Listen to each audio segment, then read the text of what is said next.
अला इबादिहिल्लज़ीना इस्तफ़ा फ़ाऊज़ु बिल्लाहि मिन शुरूरि अनफ़ुसिना व मिन सय्याति अमालिना मन यहदिल्लाहु फ़ला मुज़िल्ल लहु व मन युज़लिल फ़ला हादिय लहु व अशहदु अन ला इलाहा इल्लल्लाहु वहदहु ला शरीका लहु व अशहदु अन्न मुहम्मदन अब्दुहु व रसूलुहु अम्मा बादु फ़इन्न खैरल हदीस किताबुल्लाहि व खैरल हदी हदी मुहम्मदिन सल्लल्लाहु अलैहि वसल्लम व शर्रल उमूर मुहदसातुहा व कुल्लु मुहदसतिन बिदातुन व कुल्लु बिदातिन ज़लाला व कुल्लु ज़लालतिन फ़िन्नार। औज़ु बिल्लाहि स्समीइल अलीम मिनश शैतानिर रजीम मिन हम्ज़िहि व नफ़्ख़िहि व नफ़्सिहि। बिस्मिल्लाहिर रहमानिर रहीम।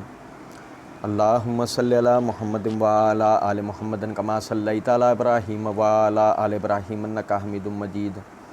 अल्लाहुम्मा बारिक अला मुहम्मदिन व अला आलि मुहम्मदिन कमा बारकता अला इब्राहीम व अला आलि इब्राहीम इन्नका हमीदुम मजीद। रब्बि इश्रह ली सदरी व यस्सिर ली अमरी वहलुल उक़दतम मिन लिसानी यफ़क़हू क़ौली रब्बि ज़िदनी इल्मा। मसला number 157 part 100 questions on Sunni and Shia issues with engineer Mohammad Ali Mirza. सहाबा इकराम रज़वानुल्लाह अलैहिम अजमईन के हवाले से मिर्ज़ा इंजीनियर के जो शुबहात और वसवसे थे, अल्लाह रब्बुल इज़्ज़त की दी हुई तौफ़ीक से हम उनके जवाबात सीख समझ रहे हैं। मिर्ज़ा जी ने जो उनको डिक्टेशन मिलता है उसके मुताबिक वही पुरानी घिसी पिटी माविया रज़ी अल्लाह तआला अन्हु के बुग़्ज़ में वो बातें की जिनसे माविया रज़ी अल्लाह तआला अन्हु की शख्सियत पर कोई इल्ज़ाम आना तो दरकिनार, आपकी शख्सियत मज़ीद निखर कर सामने आ गई। और जैसे कि हम पढ़ रहे थे, आखिरी जो पिछली जो रिकॉर्डिंग थी उसमें मिर्ज़ा जी ने सही मुस्लिम के हवाले से माविया रज़ी अल्लाह अन्हु की मज़म्मत साबित करने के लिए जो रिवायत सुनाई वो अल्हम्दुलिल्लाह माविया रज़ी अल्लाह अन्हु की फ़जीलत में साबित हुई। वो बुज़ुर्गों का कौल है कि आसमान पर थूका अपने ही मुंह पर आता है। सहाबा किराम रिज़वानुल्लाह अलैहिम अजमईन आसमान हैं, हम ज़मीन हैं। अगर उनके हवाले से किसी भी किस्म की बद तहज़ीबी, बददियानती, धोखा दही, बदतमीज़ी, बदसलूकी, बद अखलाक़ी इंसान अगर करने की कोशिश करता है, ख़ुद ही उसका शिकार होता है। मिर्ज़ा जी, ज़ाहिर है मिर्ज़ा जी ने चैन से तो बैठना था नहीं, क्योंकि मिर्ज़ा जी भी इस बात को अच्छी तरीके से समझते थे कि सही मुस्लिम की रिवायत से मसला हल नहीं हो रहा। तो मिर्ज़ा जी आगे कहते हैं, क्योंकि इसी का तरीक़ जो दलालुन नबुव्वह में है, ये मैंने सारे डाले हैं इमाम बहकी की किताब में। उसमें रावी आगे कहता है कि नबी सल्लल्लाहु अलैहि वसल्लम की दुआ उनके हक़ में कबूल हुई और माविया का पेट पूरी ज़िंदगी नहीं भरा, और ये रिवायत आधी लिखी। अच्छा, आप समझें ज़रा इस बात। इसी वीडियो में मिर्ज़ा जी ने एक जगह इमाम अबू दाऊद के ऊपर ये इल्ज़ाम लगाया कि इमाम अबू दाऊद जो है वो रावियों के नामों को छुपा लेते हैं। हमने उसका अल्लाह के फजल व करम से मुकम्मल जवाब जो है वो दिया था। अब अगर मिर्ज़ा जी से कोई पूछे कि मिर्ज़ा जी, अगर इमाम अबू दाऊद जो है वो रावियों के नामों को छुपा लेते हैं बकौल आपके, तो यह इमाम मुस्लिम ने जो रवायत लिखी है वो कहीं आधी तो नहीं लिखी उन्होंने। एक बात, अगर इमाम अबू दाऊद पर इल्ज़ाम जा सकता था तो इमाम मुस्लिम, जिनके लिए मिर्ज़ा जी अपनी इसी वीडियो के अंदर ये बात कह चुके हो, शाह जी कुनियत भी उनकी अबुल हुसैन, आपने शुरू में बड़े कलामे मिलाए उनकी तारीफ़ में, वो इमाम मुस्लिम रवायत को इतना ही दर्ज करते हैं, बस दलाल नबुव्वह वाले रावी के अल्फाज इमाम मुस्लिम ने नकल नहीं किए। अब आपके हिसाब से अगर वो हदीस है, वो रावी के अल्फाज नहीं हदीस है, तो इमाम मुस्लिम ने भी क्या आधी रवायत लिखी है? और अगर जो जवाब आप इसका दें वो एक दफ़ा फिर, हालांकि हम अल्लाह के फजल व करम से इमाम अबू दाऊद वाले एतराज़ से ओहदा बरा हो चुके हैं, उसका जवाब हो गया है, लेकिन फिर एक दफ़ा याद दहानी करा रहे हैं कि आज आप इसका जो जवाब दें इमाम मुस्लिम के हवाले से, वो इमाम अबू दाऊद की लिए हमारी तरफ से समझिएगा। कहते हैं कि उसमें रावी आगे कहता है, मैं मिर्ज़ा जी को सुनने वालों को तवज्जो दिलाऊंगा, क्या रावी के अल्फाज हदीस रसूल होंगे?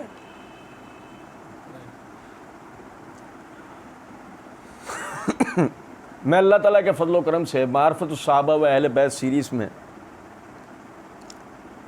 सहाबा किराम के बाहिमी इख्तलाफात में तारीख़ की फ़न्नी हैसियत के उन्वान से यह बात वाज़ेह कर चुका हूँ कि हदीस किसे कहते हैं। रावी के कलिमात, रावी के जुमले, रावी के अल्फाज अपने ज़ाती, वो अल्लाह के रसूल सल्लल्लाहु अलैहि वसल्लम की हदीस थोड़ी कहलाएगी। अब इस बात को समझें। मिर्ज़ा जी कहते हैं, उसमें रावी आगे कहता है कि नबी सल्लल्लाहु अलैहि वसल्लम की दुआ उनके हक़ में कबूल नहीं हुई। मज़े की बात यह है, मिर्ज़ा जी ने जिस रिवायत की तरफ तवज्जो दिलाई है वो रिवायत दलालुन नबुव्वह लिल बहकी जिल्द 6 सफ़ा 243 हदीस नंबर 2512 के तहत। हमारे पास ये किताब नहीं थी तो हमने मकतबतुश शामिला से ये सनद और मतन जो है वो डाउनलोड किया है और उसी से मैं ये आप भाइयों के सामने पढ़ के सुना रहा हूँ। इमाम बहकी रहमतुल्लाह अलैह उन्होंने इस रिवायत को इस सनद से नकल किया। अख़बरनाहु अबू अब्दुल्लाह अल हाफ़िज़ हद्दसना अली बिन हमशाद हद्दसना हिशाम बिन अली हद्दसना मूसा बिन इस्माइल हद्दसना अबू वाना अन अबू हमज़ा काला समेत इब्न अब्बास। इस सनद के साथ इमाम बहकी ने रिवायत नकल की है। अब समझें ज़रा इस बात को। रावी हिशाम बिन अली जो रावी है, अली बिन हमशाद अल अदल रहमतुल्लाह अलैह का जो शेख है हिशाम बिन अली, उसके हालात कुतुब रिजाल में कहीं मनकूल नहीं है, रावी मजहूलुल हाल है। आप समझें ज़रा इस बात को। एक मजहूलुल हाल किस्म का रावी जिसका अता पता ही नहीं है, सही मुस्लिम में रावी नहीं है सही मुस्लिम की सनद में रावी नहीं है, वहाँ ये जुमला भी नहीं है कि माविया का पेट सारी ज़िंदगी नहीं भरा। हिशाम बिन अली वाली सनद में ये अल्फाज हैं और हिशाम बिन अली का अता पता नहीं। बहुत मुमकिन है मिर्ज़ा जी का आबा अजदाद में से हो। जिस तरह मिर्ज़ा जी कहानियाँ घड़ते हैं सहाबा किराम के लिए, हिशाम बिन अली ने अपने तरफ से माविया रज़ियल्लाहु अन्हु के लिए अल्फाज घड़ दिए। और अगर नहीं तो मिर्ज़ा जी और मिर्ज़ा जी के मुक़ल्लिदीन से हमारा 42वां सवाल है, ये खोज के लाएं हिशाम बिन अली का हालात हमें बयान करें। आया ये कोई मुसद्दिका मुवस्सक इमाम था, रावी हदीस था, इसके हालात बयान करें। गो अगर ऐसा नहीं तो किताबुल क़िराअत खल्फुल इमाम, इमाम बहकी की अपनी किताब, उसमें इमाम बहकी रहमतुल्लाह अलैह कहते हैं अल्लाह रब्बुल इज़्ज़त ने हमें इस बात का मुकल्लफ़ नहीं किया है कि हम अपना दीन ऐसे लोगों से लें जिनका आता पता ही नहीं, मजहूल रावियों की रिवायत नहीं ली जाती मिर्ज़ा जी कहते हैं शेख गुलाम मुस्तफ़ा ज़हीर ने भी आधी लिखी, हज़रत माविया के दिफा में 150 सफ़े काले किए और ये वाली रिवायत आधी लिखी। आगे रावी का फ़हम बताए ना, सल्फ़ का फ़हम, पूरी ज़िंदगी पेट नहीं भरा समझिएगा ज़रा इस बात को मिर्ज़ा जी अपने लेक्चर नंबर 312 तफसीर कुरान बउनवान लेक्चर नंबर 312 सूरह हदीद की तफसीर करते हुए मिर्ज़ा जी ने जुमला बोला है, आज के कमज़ोर मुसलमान को आप बेनिफिट ऑफ डाउट दे सकते हैं कि उसको पता नहीं, उसको तो जो टूटा फूटा दीन पहुंचा। ऐसे ही मिर्ज़ा जी ने यहां पर डाउट देकर बेनिफिट हासिल करने की कोशिश की रावी का फहम, तो रावी कौन है आप समझे इस बात, कौन सा फहम, पहले रावी का तो पता लगे किसने कहा है ये कलमा। अली बिन हमशाद अल अदल ने कहा है, सही, हिशाम बिन अली ने कहा है, मूसा बिन इस्माइल ने कहा, अबू वाना वज़्ज़ाह बिन अब्दुल्लाह ने कहा, अबू हमज़ा अल कस्साब ने कहा, इब्न अब्बास रज़ियल्लाहु तआला अन्हु उन्होंने कहा, किसने कहा है कलमा। हम अल्लाह ताला की दी हुई बसीरत से बाबांगे दोहल ये बात कहते हैं, इनमें से किसी ने भी ये कलमा नहीं कहा। यही हिशाम बिन अली मजहूल ने ये कलमा कहा है जिसका अपना आता पता नहीं। वो अल्लाह के रसूल सल्लल्लाहु अलैहि वसल्लम के सहाबा के बारे में अपनी को राय देगा और हम उसे मानेंगे, सवाल नहीं पैदा हो सकता। और सुने, इसे मिर्ज़ा जी कह रहे सल्फ़ का फ़हम। मिर्ज़ा जी के मतलब पर आया तो निकला सल्फ़ का फ़हम। जो भाई शुरू से हमारे जवाबात सुन रहे हैं वो तवज्जो करते जाए, मिर्ज़ा जी ने कहाँ सल्फ़ का फ़हम बयान करा जो यहाँ के इनको सल्फ़ का फ़हम याद आया।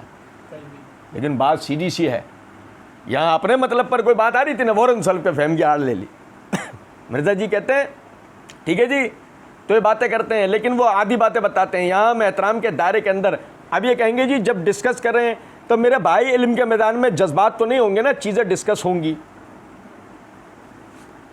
गुड। सुने जरा बात।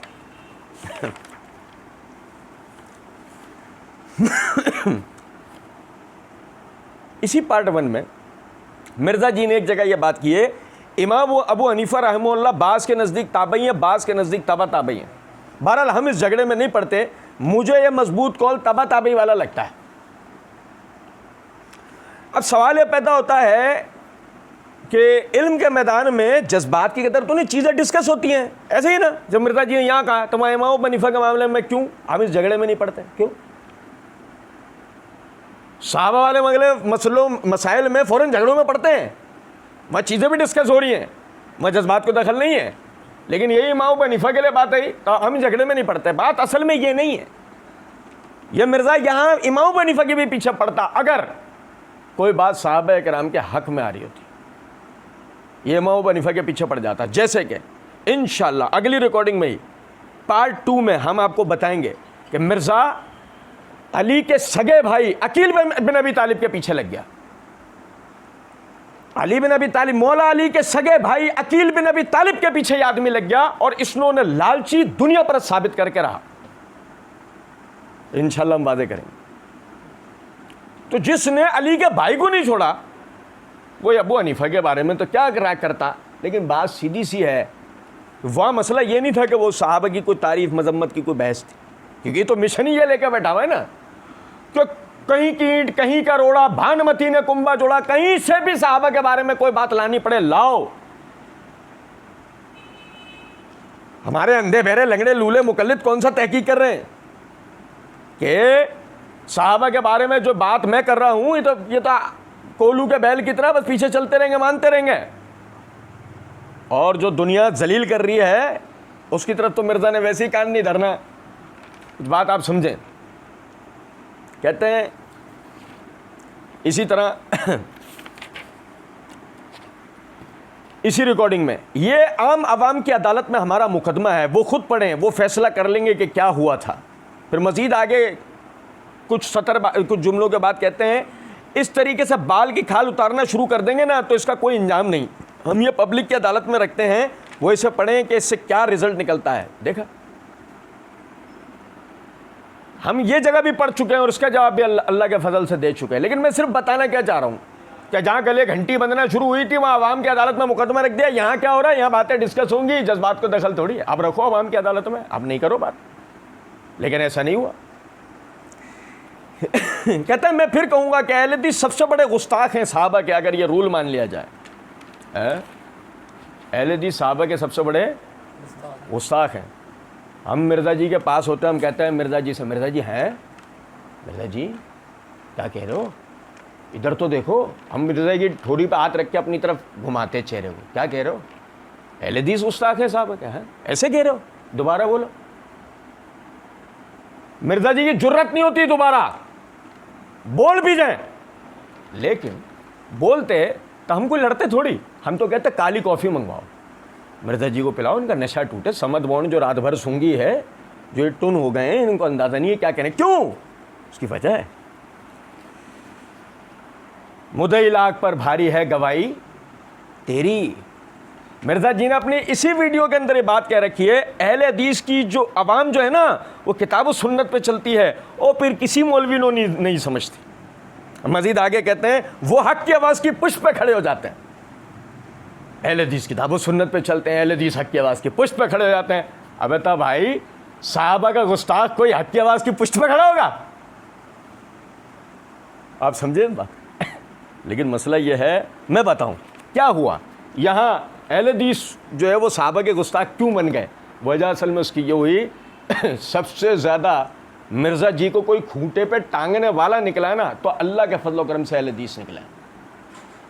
अहले हदीस के उलमा, अहले हदीस के अवाम ने जितना मिर्ज़ा और मिर्ज़ा के मुक़ल्लिदीन को साहबा किराम की इज़्ज़त और नामूस की हिफाजत में इनको जितना टांगा है उतना किसी ने भी नहीं टांगा। अल्लाह का बड़ा एहसान। और हम तो यही कहते हैं कि अल्लाह अपने दीन की खिदमत ले। कहते हैं हर मिंबर पे कहते हैं कि हज तमत्तो पर पाबंदी लगी, हज़रत इब्न उमर ने मुखालफत की और उन्होंने कहा मेरे बाप पे तो शरीयत नाजिल नहीं हुई है। अच्छा सुने ज़रा बात को, इसका वैसे मुकम्मल जवाब जो है मैं मार्फत सहाबा व अहले बैत सीरीज़ में बाउनवान सहाबा के बाहिमी इख्तलाफात की हकीकत हिस्सा 2 में 24 नवंबर 2020 लेक्चर नंबर 8 के तहत दे चुका हूँ मुकम्मल इस रिवायत के ऊपर जवाब। यहाँ सिर्फ इतना कहूँगा, लानतुल्लाह अलल काज़िबीन। कहते हैं और तलाक के मसले में तो बड़ी गुस्ताखी करते हैं हज़रत उमर के मामले में, तलाक के मसले में बड़ी गुस्ताखी करते हैं हज़रत उमर के मामले में। आप समझे इस बात। यहाँ भी इब्तिदा में यही कहूँगा, लानतुल्लाह अलल काज़िबीन। ये मकतबा इस्लामिया की शायाशुदा सही बुखारी, जिसके ऊपर ये तर्जुमा और शरा मोहम्मद दाऊद राज इंडिया के अहले हदीसों के आलिम हैं।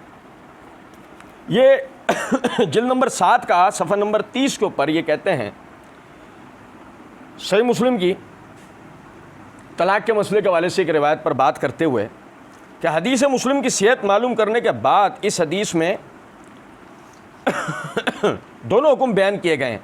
गौर फरमाइए, एक हुक्म शरई, दूसरा हुक्म सियासी। पहला हुक्म तो शरई है कि जनाब रसूलुल्लाह सल्लल्लाहु अलैहि वसल्लम के पूरे अहद रिसालत में और हज़रत अबू बकर सिद्दीक़ रज़ियल्लाहु अन्हु के पूरे अहद खिलाफत में और हज़रत उमर रज़ियल्लाहु अन्हु की खिलाफत के 2 साल तक मजलिस वाहिद की तलाक़ सलासा एक ही होती थी और उसमें एक फ़र्द का भी इख्तलाफ नहीं था। तमाम के तमाम असहाब रसूलुल्लाह सल्लल्लाहु अलैहि वसल्लम का इस पर इजमा था। दूसरा का हुक्म इमज़ाउ सलास यानी 3 तलाक़ को 3 करार देने का है। यह हुक्म बिल्कुल सियासी और ताज़ीरी है। ये हुक्म बिल्कुल सियासी और ताज़ीरी है और उसकी इल्लत भी हदीस में मौजूद है कि लोग उजलत करने लगे इस अमर में जिसमें अल्लाह ताला ने उनको मोहलत दी, तो फिर सज़ा के तौर पर यह हुक्म नाफिज कर दिया, तो फिर सज़ा के तौर पर यह हुक्म नाफिज कर दिया। और यही नहीं बल्कि उसमें मज़ीद इजाफ़ा फरमाया कि ऐसे लोगों को जो बेक वक्त 3 तलाक़ें इस्तेमाल करते थे, कोड़े लगवाकर मियाँ बीवी में तफरीक करा देते थे। चुनाचे मोहल्ला में अल्लामा इब्न हज़म रहमतुल्लाह अलैह ने बासराहत इसको लिखा है। नीज़ इस हदीस में हज़रत उमर रज़ियल्लाहु अन्हु के कबल और बाद दोनों ज़मानों का अलग अलग तामुल भी नज़र आ जाता है और यह भी मालूम हो जाता है कि अहद रिसालत से लेकर हज़रत उमर रज़ियल्लाहु अन्हु की खिलाफत के 2-3 साल तक बिल इत्तिफ़ाक़ सहाबा किराम रिज़वानुल्लाह अलैहिम अजमईन एक तोहर की 3 तलाक़ एक ही होती थी और इसी पर इजमा सहाबत है। इख्तलाफ दर हकीकत शुरू खिलाफत उमर रज़ियल्लाहु अन्हु के 3रे साल के बाद हुआ, जब उन्होंने सियासी और ताज़ीरी फरमान का निफाज फरमाया और हुक्म दे दिया कि जो कोई एक तोहर में 3 तलाक़ें देगा उसे 3 मानकर हमेशा के लिए तफरीक करा दूंगा और यह हुक्म पूरी तरह नाफिज कर दिया गया। मैंने पूरा पैराग्राफ इसलिए पढ़ के सुनाया है कि उमर रज़ियल्लाहु तआला अन्हु के हवाले से शेख दाऊद राज जो हैं उन्होंने पूरे इस हुक्म की बात कर ली। कहाँ उमर रज़ियल्लाहु अन्हु की गुस्ताखी की उन्होंने? कहीं भी नहीं। उसके बाद आगे देखें, ये शेख मुफ्ती मुबशिर अहमद रब्बानी साहब की किताब आपके मसाइल और उनका हल, इसकी जिल्द नंबर 1 का सफ़ा नंबर 376-377 है। यही सही मुस्लिम की तलाक वाली रिवायत के ऊपर बात करते हुए कहते हैं, इस हदीस से मालूम हुआ कि अहद रिसालत सल्लल्लाहु अलैहि वसल्लम और अहद अबू बकर रज़ियल्लाहु तआला अन्हु और उमर रज़ियल्लाहु तआला अन्हु की खिलाफत के इब्तिदाई 2 सालों में इकट्ठी 3 तलाक़ें एक ही शुमार होती थी और अहद रिसालत सल्लल्लाहु अलैहि वसल्लम का फ़ैसला शरीफ फ़ैसला था, क्योंकि दीन रसूल अकरम सल्लल्लाहु अलैहि वसल्लम पर मुकम्मल हुआ। आप सल्लल्लाहु अलैहि वसल्लम के बाद किसी शख्स पर वही नाजिल नहीं हुई और ना हो सकती है। सैयदना उमर रज़ियल्लाहु तआला ने जो फ़ैसला किया वो तहदीदन और बतौर सज़ा के था, वो तहदीदन और बतौर सज़ा के था। मुझे बताइए, उमर रज़ियल्लाहु तआला की कोई गुस्ताखी की नहीं या उन्होंने उमर रज़ियल्लाहु के फ़तवे की वजाहत की? बिल्कुल उसी तरीके से आप ये देखें, ये मेरे हाथ में दाऊद अरशद साहब अहले हदीसों के मारूफ मुनाजिर और आलिम है, उनकी किताब है दीन हक। इसकी ये जिल्द नंबर 2 के सफ़ा नंबर 670 के ऊपर वो यही सही मुस्लिम की रिवायत को मुसन्नफ़ अब्दुर रज़्ज़ाक़ से नकल करके उस पर वो बात करते हुए कहते हैं, इस रिवायत का मफाद ये है कि हज़रत इब्न अब्बास रज़ियल्लाहु अन्हु बेक वक्त दी गई तलाक़ सलासा के मुतालिक उन्होंने 2 बातें बतलाई हैं। एक ये कि नबी सल्लल्लाहु अलैहि वसल्लम की ज़िंदगी मुबारक में और पूरी मुद्दत खिलाफत हज़रत अबू बकर सिद्दीक़ रज़ियल्लाहु तआला अन्हु में और इब्तिदाए अहद हज़रत उमर फ़ारूक रज़ियल्लाहु तआला अन्हु में ऐसी तलाक़ों को सिर्फ़ एक करार दिया जाता था। दूसरी बात यह कि लोगों की बेराह रवी की वजह से हज़रत उमर फ़ारूक रज़ियल्लाहु तआला अन्हु उन्हें 3 करार देने लगे। ज़ाहिर है कि हज़रत इब्न अब्बास रज़ियल्लाहु अन्हु का इस बयान से मकसूद ये है कि इन दोनों बातों में से जो ज़्यादा काबिल कबूल हो उस पर अमल की बुनियाद बनाओ। यही वजह है कि इब्न अब्बास रज़ियल्लाहु अन्हु से दोनों तरह के फतावा मिलते हैं। जब आप हज़रत उमर फ़ारूक रज़ियल्लाहु अन्हु के ताज़ीरी हुक्म को ज़्यादा करीने मसलियात समझते थे तो उसके मुताबिक फ़तवा दिया करते थे।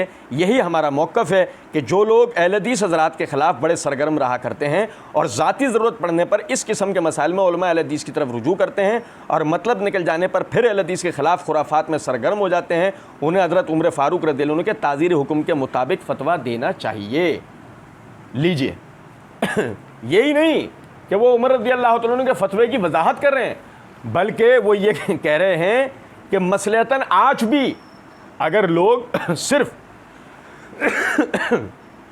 मतलब बरारी के लिए तलाक के मसले के ऊपर अहले हदीस से फतवा लेना चाहते हैं तो उनको चाहिए कि ऐसे लोगों को वो उमर रज़ियल्लाहु अन्हु के ताज़ीरी फतवे के मुताबिक फतवा दें। उमर रज़ियल्लाहु अन्हु की नाफरमानी या गुस्ताखी तो दरकिनार, वो ये तक कह रहे हैं कि अगर करीने मसलहत समझें तब जहां पर मतलब बरारी वाले लोगों को देखें वहां उमर रज़ियल्लाहु अन्हु के फतवे के मुताबिक फतवा दे दें। बस मिर्ज़ा जी के लिए यही कहेंगे, लानतुल्लाह अलल काज़िबीन, झूठ बोलने वालों पर अल्लाह की लानत होती है, जैसे कि अल्लाह ने कहा है। तो हम ये कहते हैं कि हज़रत उमर की गलतियां क्यों आप बयान करते हैं? अच्छा, वो हदीस मुस्नद अहमद से बयान करते हैं कि इब्न अब्बास को किसी ने कहा कि अबू बकर उमर का ये कौल है। उन्होंने कहा मैं तुम्हें हदीस सुनाता हूँ और तुम जो है वो अबू बकर उमर का कौल बताते हो, करीब है आसमान से पत्थर नाजिल हो पड़े। तो ये हज़रत अबू बकर उमर को नबी सल्लल्लाहु अलैहि वसल्लम के मुकाबले पे जो खड़ा करते हैं इस तरीके से, ये खुद कर रहे होते हैं। बहरहाल ये मुस्नद अहमद की रिवायत पे हम पहले भी अल्लाह के फजल करम से बात कर चुके हैं। मिर्ज़ा जी क्या है कि अपनी कई भी बातों के रट्टे मारते रहते हैं, मिर्ज़ा जी को इसके अलावा और तो कुछ आता नहीं है, तो मिर्ज़ा जी रट्टे मारते हैं। तो बाद मरतबा हम भी जो है ना वो यानी जवाब दोहराते जाते हैं ताकि एक जो ना एक याददाश्त में बात रहे। ये मुस्नद अहमद जल्द नंबर 2 है, सफ़ा नंबर 383 है, हदीस नंबर 3121 है। इब्न अब्बास रज़ियल्लाहु अन्हु के हवाले से वही रिवायत जो मिर्ज़ा जी ने कहा सिवाय उस एक जुमले के। कहते हैं कि एक मरतबा उन्होंने फरमाया कि नबी अलैहिस्सलाम ने हज तमत्तु किया है। उरवा बिन ज़ुबैर रहमतुल्लाह अलैह कहने लगे हज़रात शेखैन तो इससे मना करते रहे। हज़रत इब्न अब्बास ने पूछा उरवा क्या कह रहे हैं? लोगों ने बताया कि वो कह रहे हैं कि हज़रत शेखैन तो इससे मना फरमाते हैं। तो हज़रत इब्न अब्बास रज़ियल्लाहु अन्हु ने फरमाया लगता है कि ये लोग हलाक होकर रहेंगे। मैं कह रहा हूँ कि नबी अलैहिस्सलाम ने फरमाया और ये कह रहे हैं कि हज़रत अबू बकर उमर ने मना किया। ये रिवायत। अब मिर्ज़ा जी सही मुस्लिम का मुकदमा, आप तो खुद कह रहे थे कि मैंने तो सही मुस्लिम का मुकदमा पढ़ाया है, और ज़ाहिर मसला तदरीस भी पढ़ाया होगा। रिवायत को सुलेमान बिन महरान आमश मुआन अन बयान कर रहे हैं सीग़ा के साथ, और सुलेमान बिन महरान आमश मशहूर मुदल्लस हैं, लिहाजा रिवायत ज़ईफ़ है। अब मिर्ज़ा जी ज़ईफ़ रिवायत से अबू बकर उमर रज़ियल्लाहु अन्हु पर नकीर करने की कोशिश करें। आप अंदाज़ा करें ये वो हैं कि जिन्होंने अपने बारे में ये बात कही थी। तो मैंने इसी बुत परस्ती को तोड़ा है कि मौक़िफ़ जो लोग देते हैं, साथ रेफरेंस भी बयान नहीं करते, काउंटर चेक नहीं हो सकता, अहादीस जो भी बयान करते हैं उनकी नंबरिंग भी बयान नहीं करते, ज़ईफ़ हो सही हो बयान कर जाते हैं, ज़ईफ़ हो सही हो बयान कर जाते हैं। और सब के सब अहले सुन्नत के कहलवाने वाले तीनों गिरोह बरेलवी, देवबंदी, सल्फ़ी यानी अहले हदीस और अहले तशय्युअ का भी यही हाल है। अब मिर्ज़ा जी पपीते के पेड़ पे हो गए, नहीं समझे? मिर्ज़ा जी का तो ये वाला हाल नहीं होगा ना। अब जब मुस्नद अहमद की ज़ईफ़ रिवायत सुनाई तब मिर्ज़ा जी उसी लाइन में आके खड़े हुए। सुनो ज़रा बात को, जो मिर्ज़ा जी ने जो लाइन बताई। बारह कहते हैं आप करोड़ों माविया ले आए, एक हज़रत उमर के बराबर नहीं हैं रज़ियल्लाहु अन्हुम अजमईन।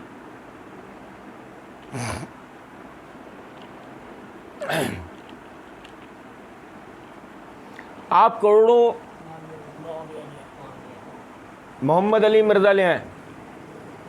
माविया जिस जानवर पे सवारी करते थे ना, वो जानवर जो लीत करता था, जो मैंगनिया करता था, मोहम्मद अली मिर्ज़ा उस जानवर की एक मैंगनी का बराबर नहीं कर सकता है। हाँ, ये हम किसी शिद्दत की बुनियाद पे नहीं कह रहे, ये किसी अकीदत की बुनियाद पे नहीं कह रहे। और मिर्ज़ा जी इस पे नाराज़ नहीं होंगे और ना मिर्ज़ा जी के मुकल्लिद, मेरे हिसाब से तो नहीं होना चाहिए, क्योंकि यह बात तो तयशुदा है। जिस आँख ने नबी सल्लल्लाहु अलैहि वसल्लम को देखा ईमान की हालत में और उसकी मौत ईमान पर हुई, उस आँख का क्या कहना। जिस कान ने नबी सल्लल्लाहु अलैहि वसल्लम के फरामीन सुने इस हालत में कि उसी पे अमल करते करते इंतकाल कर गया, उस कान का क्या कहना। जिस ज़ुबान ने नबी सल्लल्लाहु अलैहि वसल्लम की तालीमात की नशर व इशाअत में अपनी पूरी ज़िंदगी गुजारी, उस ज़ुबान का क्या कहना, उस वजूद का क्या कहना जिस वजूद को अल्लाह के दीन की खिदमत में लगाया गया हो कि एक बर्र आज़म से लेकर दूसरे बर्र आज़म तक इस्लाम फैल गया हो। मिर्ज़ा जी तो अपने उस कमरे में से ही बाहर निकलने को तैयार नहीं है। भाई मेरे प्यारे, सुनो ज़रा बात को। मिर्ज़ा जी कह रहे ना करोड़ों माविया एक उम्र के बराबर नहीं हो सकते, बिल्कुल सही। करोड़ों माविया एक उम्र के बराबर नहीं हो सकते, लेकिन इसी तरह करोड़ों मिर्ज़ा मोहम्मद अली इंजीनियर इकट्ठे हो जाए ना, तब भी माविया के जानवर की मैंगनी के बराबर भी हो सकते नहीं हो सकते। कहते हैं मैं तो रज़ी अल्लाह तआला अन्हु कहता हूँ, दुआ खैर ही करता हूँ सबके लिए, क्योंकि मैं उनको सहाबी मानता हूँ। मैं उनको सहाबी मानता हूँ।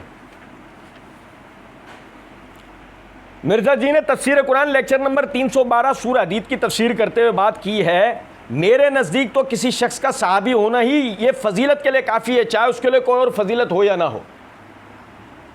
अब मिर्ज़ा जी से कोई पूछेगा, मिर्ज़ा जी अगर आप माविया रज़ी अल्लाह अन्हु को सहाबी मानते हैं, ख़त्म, हमारा आपका मुकदमा ख़त्म। माविया रज़ी अल्लाह अन्हु पे लगाए गए सारे इल्ज़ामात आप पर पलट आते हैं। अल्लाह के रसूल सल्लल्लाहु अलैहि वसल्लम की सहाबी की तनकीस के ऊपर जितनी कुरान की आयात, सही अहादीस, ताबईन व ताबा ताबईन के आसार, वो सारे फतवा जात आप पर आ जाते हैं। हाँ, मैं तो दुआ खैर करता हूँ, मैं तो इज़्ज़त करता हूँ। मिट्ठू मियाँ को मिट्ठू मियाँ के अपने ही कहे हुए जुमले हम बताते हैं। मिट्ठू मियाँ सुनो, ये जिनके लिए आप दुआ खैर करने वाला ढकोसला यहाँ बयान कर रहे हैं ना, आप पीछे उनके लिए क्या क्या कह चुके हैं। गैर शरई उमूर की तरवीज करने वाला, तलवार के ज़ोर पर बेटे की हुक्मरानी कबूल करवाने वाला, मुंशी खलीफा राशिद नहीं है, सुन्नतों को बदलने वाला, ये है वो जिनको मिर्ज़ा जी ये कह रहे हैं कि मैं तो सहाबी मानता हूँ, मैं तो रज़ी अल्लाह तआला अन्हु कहता हूँ, मैं तो दुआ खैर करता हूँ, और पीछे ये मिर्ज़ा जी कलिमात कह चुके हैं और अभी पार्ट 2 बाकी है। अभी इस बेवा औरत की और चूड़ियां टूटनी बाकी हैं, अभी और हाय हाय करेगी। सुनो ज़रा बात। कहता मैं उनको नाउज़ुबिल्लाह मुनाफिक नहीं मानता, मैं उनको नाउज़ुबिल्लाह मुनाफिक नहीं मानता। मिर्ज़ा जी आप, सीधी सी बात है, अगर आप मुनाफिक कहते तो मसला ही ख़त्म, पहले ही दिन हो जाता ना। आपको इतनी जान अब्दुल्ला बिन उबई बिन सलूल के लिए लगानी पड़ी मिर्ज़ा जी, सब उसको मुनाफिक मानते हैं, उसमें कोई सुन्नी शिया का इख्तिलाफ भी नहीं।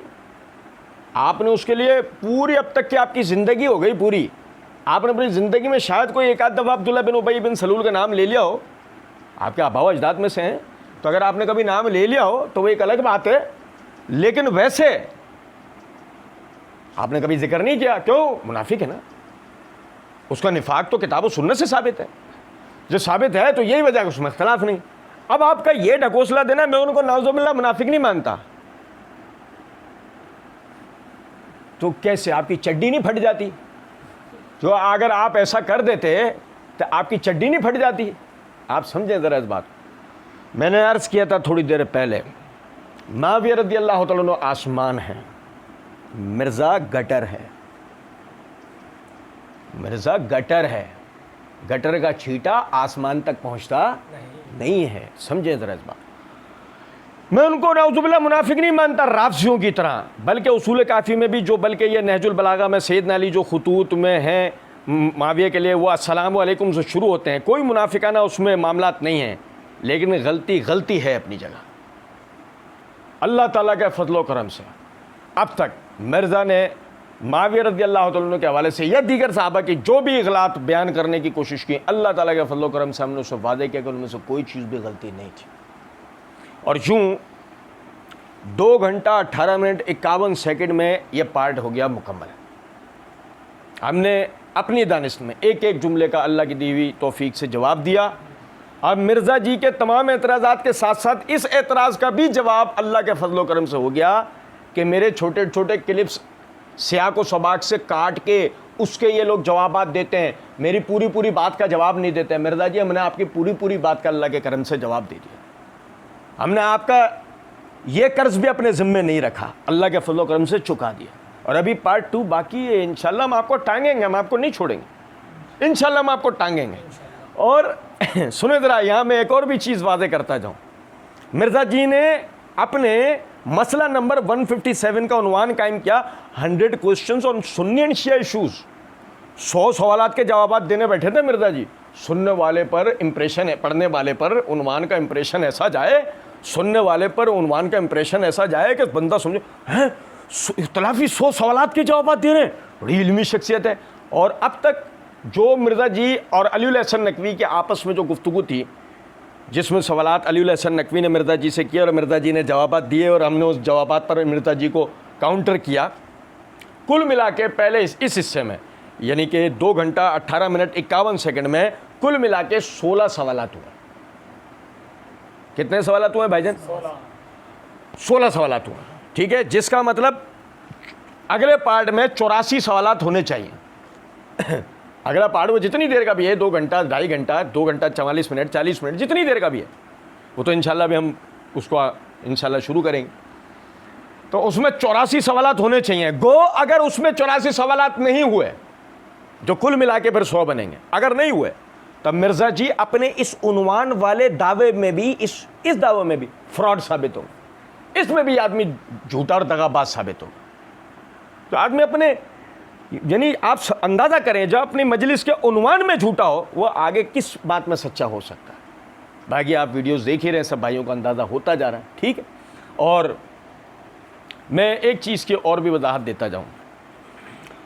हमारे यानी कि कुछ भाई जो हैं वो ये बार बार ये बात कहते हैं कि तवील जो है ना वो वीडियोस बनती हैं, तवील वीडियोस बनती हैं, इन्हें छोटे छोटे क्लिप्स में बनाया जाए। देखें, हमारी कोशिश यही होती है कि हम छोटे छोटे क्लिप्स बनाएं, और वो 1-2 भाई मेहनत कर रहे हैं इसके ऊपर।